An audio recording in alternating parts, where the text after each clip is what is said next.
દાહોદ જિલ્લા માજી સૈનિક લીમખેડા તાલુકાના શીલા ટકોટા ગામના વતની શ્રી સૈનિક પરમાર દરબારભાઈ ગુલાબભાઈ ભારતીય સેનામાં 22 વર્ષ દેશ સેવા પૂર્ણ કરી માદરે વતન આવી પહોંચ્યા હતા. તેમાં માજી સૈનિક સંગઠન પ્રમુખ શ્રી શંકરભાઈ મોહનિયા સાહેબે બધાનું અભિવાદન આપ્યું હતું. સંવાદદાતા દિનેશભાઈ પરમાર, દીવ મિરર ન્યૂઝ, દાહોદ.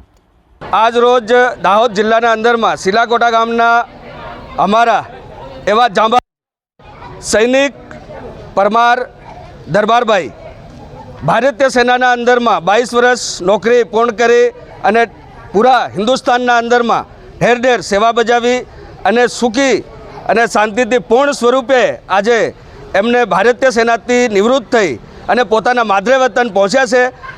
અને માદરે વતન પહોંચવામાં પૂરા ગામની પ્રજા તેમજ ગુજરાત માજી સૈનિક સંગઠનના તમામ માજી સૈનિકો જોશ ઓર ઉલ્લાસથી એમના સ્વાગત માટે અમે દાહોદ રેલવે સ્ટેશન ઉપર હાજર થયા છે.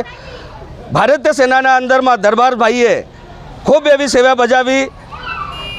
એના માટે અમે હવે એમને એક નવું જીવન સિવિલ લાઈફના અંદરમાં આવ્યા બાદ તમામ માજી સૈનિકો અને ગામની પ્રજાઓ શુભેચ્છાઓ પાઠવીએ છીએ કે જેવી એમને દેશ સેવા કરી એવી પ્રજાની પણ સેવા કરે અને ભગવાન એમને ખૂબ આગળ પ્રગતિ પર લઈ જાય એવી આશા રાખીએ છીએ. જય હિન્દ, જય ભારત.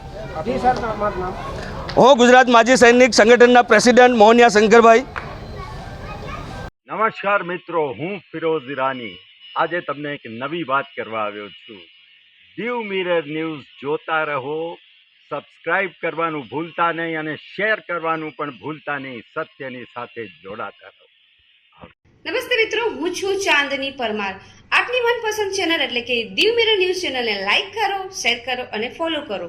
અને હા, તેમાં દરરોજ તાજા સમાચાર જોવાનું ભૂલશો નહીં. દીવ મિરર ન્યૂઝ દરરોજ લાઈવ અપડેટ ગુજરાત રાજ્ય, દેશ, દુનિયાના તમામ બ્રેકિંગ સમાચારો નિહાળો દીવ મિરર ન્યૂઝ ચેનલ પર.